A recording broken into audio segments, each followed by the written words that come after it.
What's up, guys? It's Coach Grant with First Down Training, and today we're going to be breaking down 3 tips for wide receivers to stop dropping passes. So we're going to be talking about how wide receivers can stop the ball from, bouncing off of their hands almost, it seems, how you guys can win jump ball 50-50 catches, and how you can be more consistent with over-the-shoulder catches. So I hope this video helps you guys out. But also, fellas, if you're a wide receiver and you want to get some work in with us this offseason, we are traveling out to 2 more states for 2-day-long QB and wide receiver training camp. So next up on our travel list, we're going to be coming out to Salt Lake City, Utah on the 15th and 16th, and then Los Angeles, California on the 30th and 31st. So if you guys want some more information on that, what we'll be covering, it's a small group atmosphere, fellas. It's not a million kids out there. It's not one of those combine camps. Check out that very first link in the description below. We'd love to help you out. We'd love to help your guys' games get better and see you out there. Let's get started with this video. So now, first things first with this catch, so many wide receivers struggle with these catches in front of them because they'll have, everybody says, oh, he's got brick hands, stone hands, and that ball will bounce off of their hands. Now, one of the key things that we talk a lot about is your eyes. You want to look the ball in, but what about hand placement? What about where your hands should be on the ball? Now, the cliche thing that everybody says, you want your hands to be in a diamond.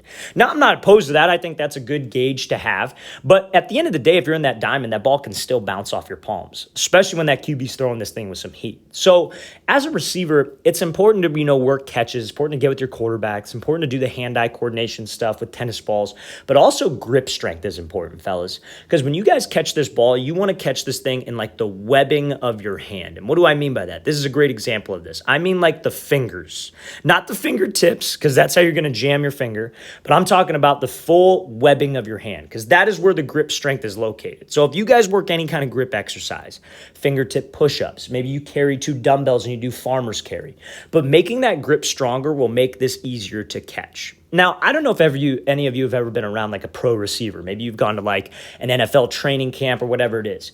But when those guys catch that ball, you cannot hear it. It is completely silent. And that's everybody's he's got soft hands. He's got a strong grip because he can catch the ball in those fingers and in that webbing of the hand. And that is how you can prevent that ball from bouncing, especially when that ball has some heat on it. But you gotta have a strong grip. So make sure you don't neglect grip strength training, fellas. Let's play this thing again, full speed one more time.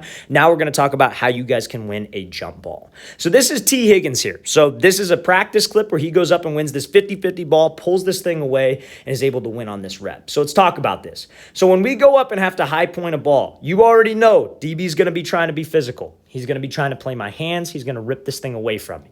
So when I go up, I got to make sure that I go up strong. Now, going up strong does not mean being super tense with your hands. It means being kind of tenser with your arms. It's honestly the 50-50 ball. When I talk about this, everybody's it's a mindset. You can't really teach that.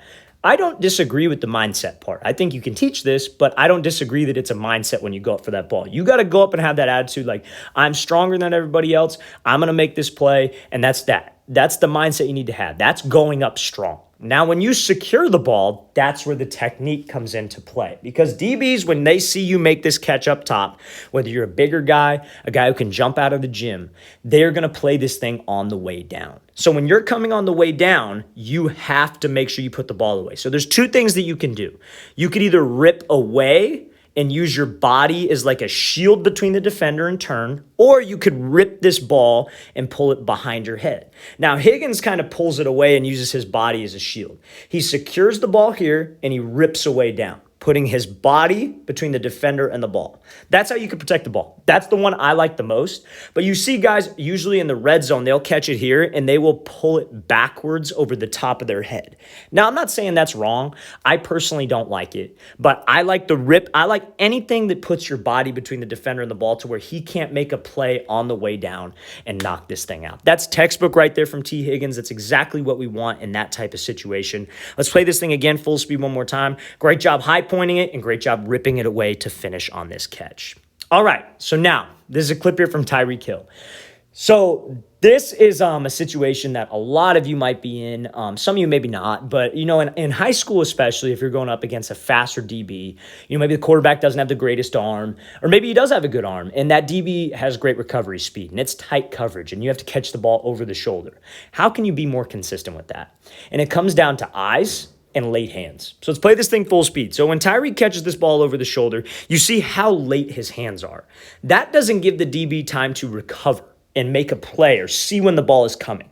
A lot of young wide receivers have always been taught, oh, you got to reach out and go get the ball, which is not necessarily wrong if it's underthrown or if it's a high point ball. But when it's thrown over the shoulder like that, you want to be late with your hands. You want to trust your eyes, because a lot of wide receivers, that ball has been thrown, right? Mahomes let it go about right here. So they will put their hands up and start to run with their hands up. You are letting the DB know, hey, the ball's coming. But if you can keep the same consistent arm drive, you still run, you're just catching up to the ball. One, you'll be faster and it won't be overthrown. But two, if you're late with the hands, that'll get the DB to be greedy. He'll look back for the ball. He won't be able to play the hands in time when we are late and when I can trust my eyes to see this thing all the way in like Hill does. So fellas, over the shoulder catches, you have to make sure late with the hands and trust your eyes. Now, there are times where you're going to have to reach out for it and you're going to have to show your arms, or maybe it's back shoulder, whatever it is.